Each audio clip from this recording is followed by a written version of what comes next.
Nous sommes de retour sur le plateau de TV Finance et nous sommes en duplex avec Éric Galliègue. Éric est président de Valcan Expertise et qui va nous dresser un bilan de la semaine écoulée. Bonjour Éric. Bonjour Louis-Antoine. Bonjour, je vous remercie beaucoup d'être avec nous ce matin.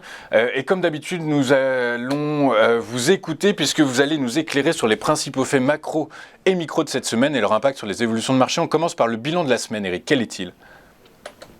Alors, le bilan de la semaine est bien sûr négatif. On a une baisse de l'ordre de 4% à peu près. Alors, on vit une volatilité très très impressionnante, bien sûr, mais globalement, on a une baisse donc de l'ordre de 4% qui me semble toujours relativement limitée grâce au très fort rebond qu'on a connu donc mercredi. L'euro contre le dollar s'est stabilisé, il a remonté un petit peu et on se retrouve aujourd'hui autour de 1,10 $ pour 1 euro. Alors on va commencer par l'Ukraine. La guerre en Ukraine, les pourparlers qui sont tombés à l'eau hier, menés alors par des dignitaires de haut rang, puisque c'était les ministres des Affaires étrangères russes et ukrainiens qui se rencontraient. La rencontre a duré 1h30. Résultat, rien n'a changé en fait, Éric, j'ai l'impression. Effectivement, c'est le premier point de cette semaine compliquée avec, une guerre qui continue malheureusement. Comment pourrait-il en être autrement?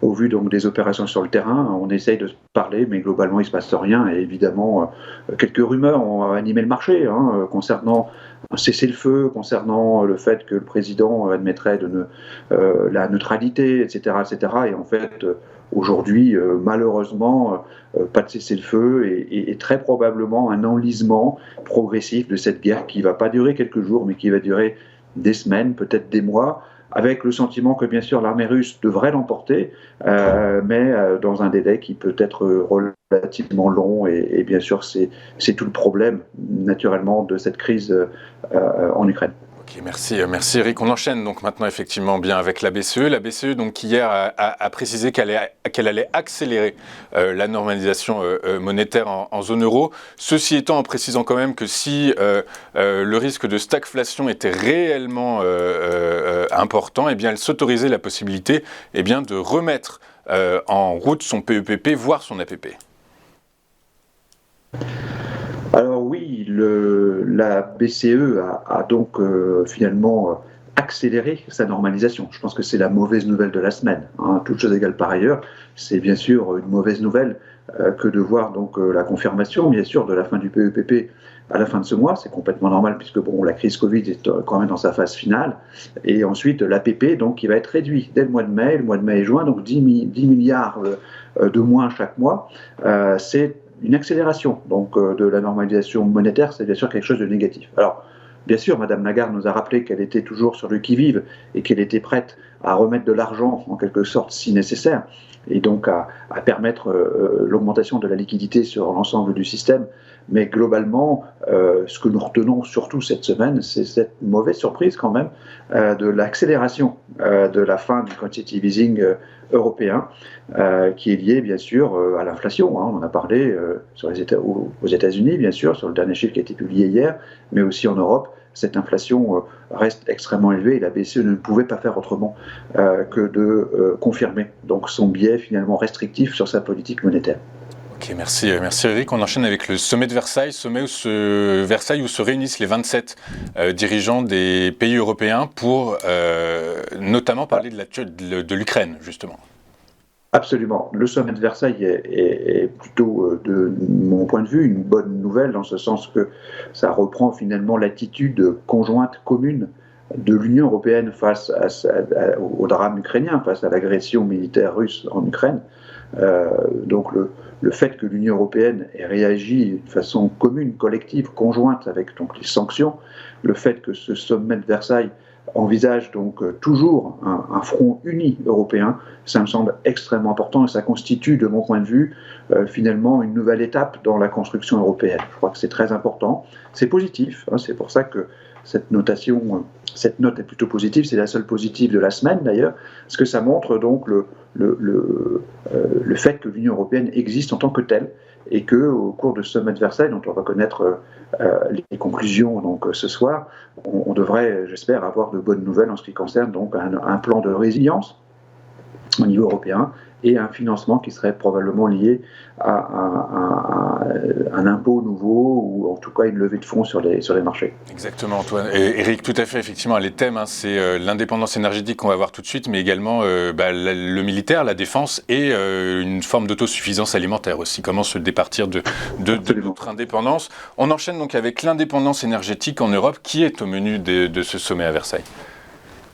Alors oui, j'ai noté négativement cette quatrième actualité de la semaine, même si ce nouveau plan reflète donc l'Union européenne, en quelque sorte, la véritable union de l'Europe sur ces sujets donc d'indépendance énergétique, qui sont des sujets majeurs, qui sont des sujets de souveraineté, comme l'indépendance alimentaire.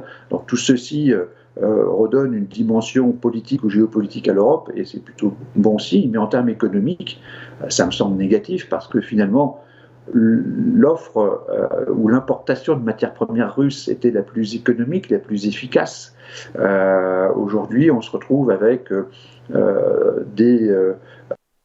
des solutions alternatives qui vont amener donc les autres fournisseurs à augmenter leurs prix, puisque donc la demande européenne va se déplacer vers d'autres fournisseurs, sources alternatives donc d'énergie, et tout ceci se fera à un coût plus élevé, et donc ça renforcera le phénomène inflationniste. C'est pour ça que j'ai qualifié de négatif cette nouvelle. Okay, très clair. Merci Eric. Dans cet environnement, quelle est votre synthèse de la semaine, Eric ? La synthèse est négative. Il aurait été compliqué d'avoir une synthèse positive avec donc toujours le développement donc de la guerre aux portes de l'Europe, au sein de l'Europe. Donc -2, avec donc effectivement des éléments, enfin un seul élément positif, c'est donc le front politique uni des Européens. Donc ça c'est important. Et puis on se retrouve donc avec des éléments négatifs en ce qui concerne bien sûr l'absence de cessez-le-feu, donc le sentiment que la guerre s'enlise, la mauvaise nouvelle du côté de la BCE, qui a quand même confirmé son biais négatif en termes de politique monétaire, et ce plan d'indépendance énergétique qui va avoir un coût en termes d'inflation. Donc au total, -2 pour cette semaine. Et avec ce -2, quelles sont vos recommandations d'investissement dès lors ? Alors -2, ça vient donc réduire finalement les bornes d'intervention en termes d'allocation d'actifs. Donc nous sommes toujours extrêmement prudents sur les marchés. Nous considérons que le rebond actuel, ou qu'on a pu vivre mercredi par exemple, est lié à l'hyperliquidité, à l'importance, je dirais, des capitaux spéculatifs sur le marché, qui essayent effectivement alimenter un rebond qui est purement technique. De notre point de vue, le vrai équilibre de marché, il se situe plutôt autour de 5500 points en termes fondamentaux. Et donc, tout rebond au-delà de 6150 doit donner lieu à des ventes. Nous sommes donc au-delà de 6150. Nous proposons donc l'allocation d'actifs la plus limitée possible en actions. Très clair. Écoutez, merci beaucoup Eric. Je rappelle que vous êtes président de Valcan Expertise et qu'on vous retrouve tous les vendredis pour un éclairage, votre traduction des événements macro et microéconomiques principaux.